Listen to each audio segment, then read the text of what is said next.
বছরের শেষ দিনটা কাটলো সারাদিন তেতো খেয়ে। সো হ্যালো এভরিওয়ান, আমি লিপিকা দাস। আমার আরও একটি ব্লগে তোমাদের সবাইকে স্বাগত। আজকে হচ্ছে বিশিমা অর্থাৎ চৈত্র মাসের শেষ দিন। আজকে নাকি তেতো খেয়ে দিনটা শুরু করতে হয়, তাই আমি সবার প্রথমে তেতো খেয়ে নিলাম। তারপরে খেলাম চায়ের সাথে হচ্ছে ফুটা চূড়া ভাজা। এটা আপনাকে আজকে খেতে হয়। তোমাদের ভাষায় এটাকে কি বলে অবশ্যই কমেন্টে জানিও।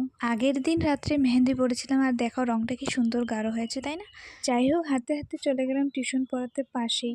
আর আমি একটা ফুলের গন্ধ এত ভালো লেগেছে যে ফুলটা থেকে একটা পাপড়ি নিয়ে নিয়েছি। ফুলটা মনে হয় গন্ধরাজ। টিউশন পড়িয়ে বাড়ি আসার কিছুক্ষণ পর চলে এসে আমাদের বাড়িতে আমার ভাগ্নি, ও খাচ্ছিল আম। আর এই যে পাতাগুলো যেগুলো প্রতিটা ঘরে আজকের দিনে লাগাতে হয় সেগুলো লাগিয়ে নিলাম। তারপর আমি ভাগ্নির জন্য পাস্তা বানাচ্ছিলাম, আর ভাগ্নি আমার সাথে রান্না করেই ছিল।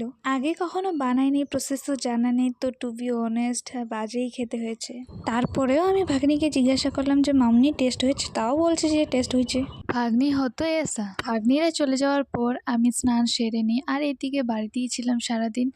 তারপরে একটু বাইরে বসে পাহারা দিচ্ছিলাম। কিসের পাহারা দিচ্ছিলাম? হ্যাঁ বলছি, আসলে দুপুরবেলা খাওয়া দাওয়া করার জন্য জল নেব, আর জল নেওয়ার জন্য আমি এখানে বালতি বসিয়ে দিয়েছি। পাহারা দিচ্ছিলাম কারণ এই যে দূরে এই যে দুটো হাঁস দেখতে পাচ্ছেন, এই দুটো এসে বালতি ভর্তি জল দেখলেই নষ্ট করে দিবে, তাই পাহারা দিচ্ছিলাম। আজকে কার কার বাড়িতে এই নিয়মগুলো রয়েছে যে সকালে উঠে তেতো খেতে হয়, তারপরে অনেক রকমের সবজি।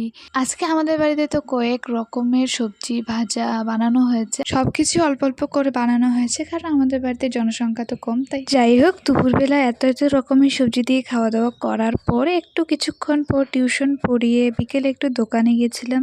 তো আজকের মতো এই পর্যন্তই। Thanks for watching.